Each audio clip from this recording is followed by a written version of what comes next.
Francisco Alfaro, ley antibloqueo. Dice Maduro que es para contrarrestar y superar las limitaciones impuestas por las sanciones. ¿Hasta qué punto es posible? Porque hay quienes han cuestionado el propósito de esta ley, dicen que es para saltarse procedimientos, evadir formalidades en autorizaciones a través del Parlamento. Es más, te pregunto también, ¿no es casualidad que esta ley, esta propuesta surja, este proyecto que hoy supuestamente puede ser aprobado en la Asamblea Nacional Constituyente, surja al tiempo de la proximidad de unas parlamentarias? ¿Hay una relación entre una cosa y otra? Bueno, mira, lo primero que debo decir es que no soy experto en la materia de la ley antibloqueo, pero los análisis que he leído y la información que he ido leyendo, pues señalan que justamente es una ley que puede terminar siendo lesiva a los intereses nacionales, ¿no?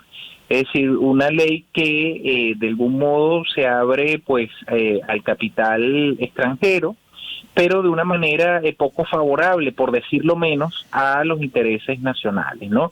Además de una cantidad de críticas que se han hecho sobre los procedimientos sobre los cuales se otorgarían determinadas concesiones, etcétera, ¿no? De empresas pues muy sensibles a nivel nacional, como es la empresa petrolera, la empresa minera, etcétera, ¿no?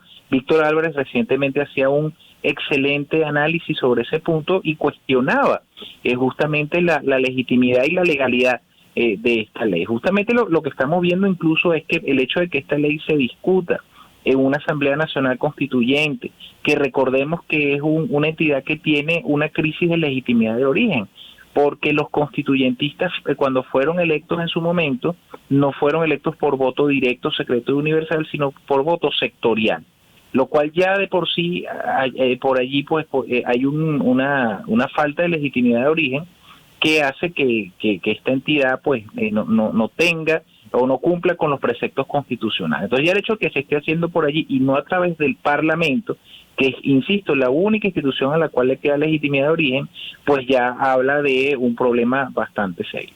Entonces, claro, creo que lo importante en este momento es apuntar a mecanismos que aseguren de alguna manera los intereses nacionales. Recuerdo también en enero del año 2018 o 19, me acuerdo que hubo un pronunciamiento del Grupo de Lima, no sé si tú recordarás, y allí se decía que el territorio Esequibo era de Guyana, y tuvo que haber todo un movimiento interno en Venezuela para que ese artículo de ese comunicado del Grupo de Lima se revirtiera, y eso generó la salida de varios países del Grupo de Lima. ¿Qué quiero decir con esto?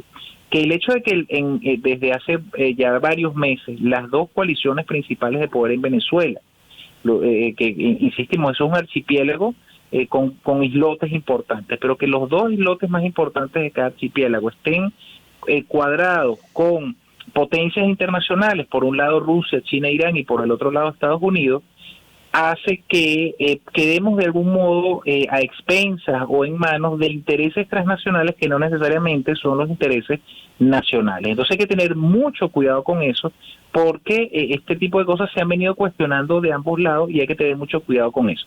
Si hubiese altura de miras sobre lo que es el interés nacional, mayor desprendimiento, pues bueno, evidentemente ya incluso habríamos avanzado hacia una salida o hacia una solución negociada a este conflicto. Francisco, ¿tú ves en la perspectiva la posibilidad de un agravamiento institucional en la medida en que se mantengan las condiciones hacia las parlamentarias? Nuestros actores de la política, desde todos los frentes, ¿hasta qué punto están capacitados? ¿Con qué herramientas cuentan para hacerle frente a esta situación? Porque en el medio está un país profundamente urgido, necesitado, esperando orientación, esperando respuestas. ¿Eso cómo lo estás analizando tú? Incluso tanto del lado del gobierno como de la oposición. Mira, normalmente cuando no se logra que un mecanismo alternativo de diálogo y negociación prospere y que eso derive en un acuerdo que al final sea efectivo y se cumpla, tiene que ver con que las principales coaliciones o las partes de esa negociación aún están ganando por fuera del acuerdo, ¿no? Es decir, si no se llega a un acuerdo, y esto ha sido pues reiterado a lo largo del tiempo, es probable que ambas partes estén ganando algún tipo de incentivo al no llegar a un acuerdo, ¿no? Y eso es muy preocupante, ¿no?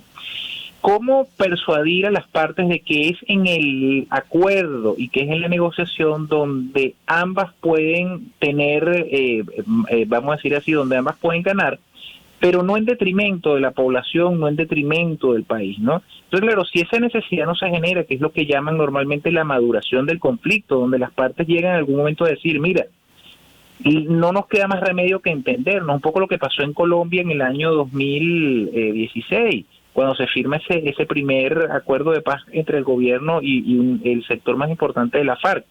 Ambas partes entendieron de que la violencia después de 40, 50 años no los había llevado a nada y solo allí entendieron que tenían que llegar a un acuerdo. Eso todavía no se ha dado aquí. Entonces, ¿qué debe pasar? Bueno, inicialmente es fundamental que la sociedad civil, a través de sus organizaciones de base, sus organizaciones no gubernamentales, los movimientos sociales, presionen para que se entienda que es a través de la negociación la única manera en que vamos a tener una solución inclusiva, sostenible y democrática, porque por fuera de eso, bueno, pueden haber algún tipo de salidas distintas, pero no van a ser ni inclusivas, ni sostenibles en el tiempo, ni democráticas. Y eso es una aventura, ¿no? Entonces, le corresponde a la sociedad hacer ver a los principales grupos políticos que la negociación es imperativa, es una necesidad. No hay otra alternativa y así lo demuestra cantidad de ejemplos nacionales de nuestro pasado e internacionales. Entonces, claro, mientras eso no se logre, bueno, el proceso se va a ir agravando y Venezuela probablemente va a estar más aislada y la crisis humanitaria se seguirá incrementando. Un escenario muy, muy complicado. O sea, es fundamental que los actores políticos se sensibilicen y se convenzan de que la mejor solución es a través de la negociación y el acuerdo. Qué importante lo que estás diciendo. Cierro, Francisco, porque se agotó el tiempo, con una de tus frases cuando hablabas de fragilización de las capacidades del Estado, y uno ve lo que ha ocurrido esta semana, lo que va ocurriendo. Se prometió gasolina suficiente para todos, se habló de una remontada y hay una gran frustración. La gente sigue a la espera en una gran cantidad de regiones que componen nuestro territorio, esperando que se cumpla esa promesa.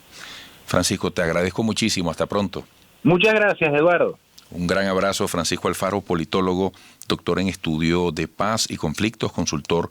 Imagínense ustedes, ser doctor en estudio de paz y conflictos, consultor de organizaciones nacionales e internacionales en materia de mediación y análisis de conflictos, investigador en historia de los procesos de paz, además con muchísimos libros en esta materia.